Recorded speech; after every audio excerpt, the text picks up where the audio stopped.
అందరికీ షాలోమ్. అందరూ ఎలా ఉన్నారండి? మనము ఈ సమయంలో ఒక వచనాన్ని చదువుకుందాం. కీర్తనల గ్రంథము 119వ అధ్యాయము 72వ వచనంలో మనం చూసినట్లయితే, వేల కొలది వెండి బంగారు నాణ్యముల కంటే నీవిచ్చిన ధర్మశాస్త్రము నాకు మేలు అని మనము ఈ కీర్తన గ్రంథంలో చూస్తున్నాం. వేల కొలది వెండి బంగారు నాణ్యముల కంటే నీవిచ్చిన ధర్మశాస్త్రము నాకు మేలు అని ఇక్కడ భక్తుడు మాట్లాడుతూ ఉన్నాడు. మనము ఈ విషయాన్ని హీబ్రూలో ఎలా చదవాలి అనేది నేర్చుకుందాం. హీబ్రూలో ఈ వచనాన్ని మనము చదువుకుందాం. నేను ఇక్కడ ఈ బోర్డులో ఈ వచనాన్ని రాసి ఉంచాను.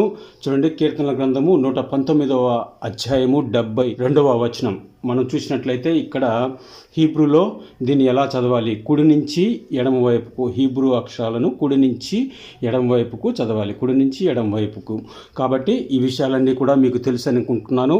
చూడండి, ఇక్కడ మొదటి పదం తోబ్, అలాగే రెండవ పదము లీ, అలాగే మూడవ పదము తోరాత్, అలాగే ఇక్కడ నాలుగవ పదము పికా, అలాగే ఈ ఐదవ పదము మే అల్పే, అలాగే ఇక్కడ మనం చూస్తే ఈ పదము జహబ్, అలాగే ఈ చివరి పదము వచ్చి వే కసేప్. ఈ మూడు అక్షరాలను టెత్, వావ్, బెత్, తోబ్ లేదా తోవ్, ఇది వాగాను బాగాను పలుకుతుంది. తోబ్. లీ, లా కింద ఈ శబ్దం ఉంది చూడండి, ఈ ఓవెల్, లాకు ఈ ఒత్తిస్తే లీ, పక్కన యోధిస్తే ఈ అనే శబ్దం వస్తుంది, లీ. అలాగే తోరాత్, తావుకు వావ్ ఒత్తిస్తే తో, రేష్కి ఆ శబ్దము రా, తోరాత్. అలాగే పికా, ఇది పేకి ఈ ఒత్తిస్తే పికా. అలాగే ఇది మెమ్కు కింద ఏ శబ్దం మే, ఇది ఆలెప్కు శబ్దం ఉండదు, కింద ఆ ఓవెల్ ఇచ్చినప్పుడు ఆ అనే శబ్దం వస్తుంది. లామెద్ అల్ఫీ, ఇది డాట్ ఉంటే పా అనే శబ్దం చేస్తుంది, డాట్ లేకపోతే ఎఫ్ అనే శబ్దం వస్తుంది. అల్ఫీ అని మనము చదవాలి, మే అల్ఫీ. అలాగే జహబ్, జైన్ అనే అక్షరం కింద ఆ శబ్దము, హా అనే అక్షరం కింద ఆ శబ్దము, ఇది జహబ్. బెత్, ఇది వావ్ అనగా మరియు అనే అర్థము, పదం ముందర ఈ వావ్ అనేది వచ్చినప్పుడు మరియు అనే అర్థం వస్తుంది. ఇది కఫ్ కింద ఆ శబ్దము, ఇది సామెక్ సా శబ్దం వస్తుంది, సాకు ఏ ఒత్తిస్తే కసే. ఉప్, ఇది పే సోఫిత్, ఇది కాఫ్ సోఫిత్, ఇది కఫ్ కదా, కఫ్ మామూలు అక్షరం, ఇది కఫ్, ఇది పదం చివర వచ్చినప్పుడు ఫైనల్ లెటర్గా మారుతుంది, కఫ్ సోఫిత్.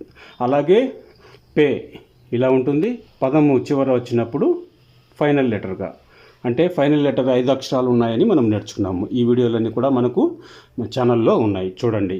ఇది పేసోఫిత్. కాబట్టి ఇది కసేఫ్ అంటే వెండి అని అర్థము, జహబ్ అనగా బంగారు అని అర్థము, మే అల్ఫే అంటే వేల కొలది అని అర్థము. అలాగే పికా అంటే నీ యొక్క నోరు అని అర్థము. అలాగే తోరాత్ అనగా ధర్మశాస్త్రము అని అర్థము, లీ అనగా నాకు అని అర్థము, అలాగే తోబ్ అనగా మంచి అనే అర్థము. దీంట్లో అక్కడ బ్యూటిఫుల్ అని అనేక రకాలుగా ఇంగ్లీష్లో బ్యూటిఫుల్ అని కూడా దాన్ని ట్రాన్స్లేషన్ చేసి ఉన్నారు. బ్యూటిఫుల్ అనగా ఉత్తమమైనది అనేది, శ్రేష్టమైనది అనే విధంగా మనము తీసుకోవచ్చు. ఇప్పుడు మనము కుడి నుంచి ఎడం వైపుకు చదువుతూ వద్దాం. తోబ్, లీ, తోరాత్, పీకా, మే అల్ఫీ, జహబ్ వా కసేప్. వేల కొలది వెండి బంగారు నాణ్యముల కంటే నీవిచ్చిన ధర్మశాస్త్రము నాకు మేలు అని భక్తుడు పాడుతున్నాడు. చూడండి, అక్కడ నీవిచ్చిన ధర్మశాస్త్రం అని ఉంది. ఇక్కడ మనం చూస్తే నీ నోటి నుంచి, అంటే స్వయంగా ఆయన మాట్లాడి ధర్మశాస్త్రాన్ని మనకిచ్చాడు. ఆయన మాటలు ధర్మశాస్త్ర రూపంలో మనకు వచ్చాయి అని అర్థము. అలాగే ఈ ధర్మశాస్త్రము అని మనము సాధారణంగా అనుకుంటుంటాం. ఈ ధర్మశాస్త్రము అనగా ఏంటి అనేది మనం చూస్తే, ధర్మశాస్త్రము అనగా చట్టము, అలాగే దేవుని మనస్సు, దేవుని ఆలోచన, అలాగే మానవాళి ఎలా బ్రతకాలి, ఎలా జీవించాలి, పాపం చేయకుండా ఎలా ప్రయాణం చేయాలి అనే మార్గాలు. ఈ తోరా అనగా దేవుని మార్గాలు మనకు తెలియజేసే పుస్తకం. కాబట్టి ఈ గ్రంథాన్ని మనం చూస్తే తోరా, ఈ 5 పుస్తకాలు, మోషే రాసిన 5 పుస్తకాలను మనం చూసినప్పుడు వీటిని తోరా అని పిలుస్తారు. ఈ తోరాలో మానవ జీవన శైలి అన్నీ కూడా ముడిపడి ఉన్నాయి. సృష్టి ఆరంభము అంతా కూడా మనకు ఈ తోరాలో తెలుస్తుంది. మానవుల కొరకు దేవుడు ఏం చేశాడో తెలుస్తుంది. అలాగే దేవుని కొరకు మానవులు ఏం చేయాలో అనేది కూడా ఈ తోరాలో మనకు నేర్చుకోవచ్చు.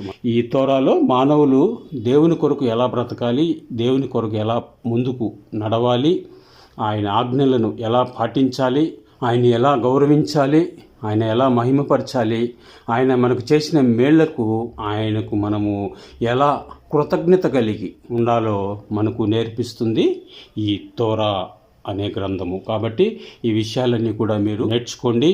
హీబ్రూ అక్షరాలు, పదాలు, వాటి అర్థాలు రాయడానికి, చదవడానికి మీరు నేర్చుకోవాలి అనుకుంటే behold your Bible Hebrew updates అనే మన యూట్యూబ్ ఛానల్ మీకు ఎంతగానో ఉపయోగపడుతుంది.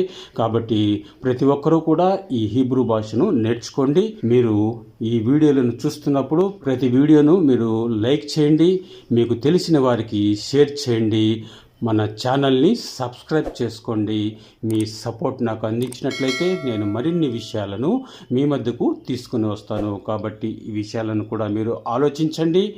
మనము ఈ విధంగా హీబ్రూ బైబిల్ను చదవడానికి మనకు అవకాశం లభిస్తుంది. దేవుని దయ మనపై ఉన్నప్పుడు మనకు ఈ జ్ఞానము దేవుడు మనకు అనుగ్రహిస్తాడు. కాబట్టి సత్యాలను మనము నేర్చుకొని ఆత్మీయంగా దేవునిలో మనమందరము బలపడి తిరిగి తండ్రి వద్దకు చేరుకుందాం.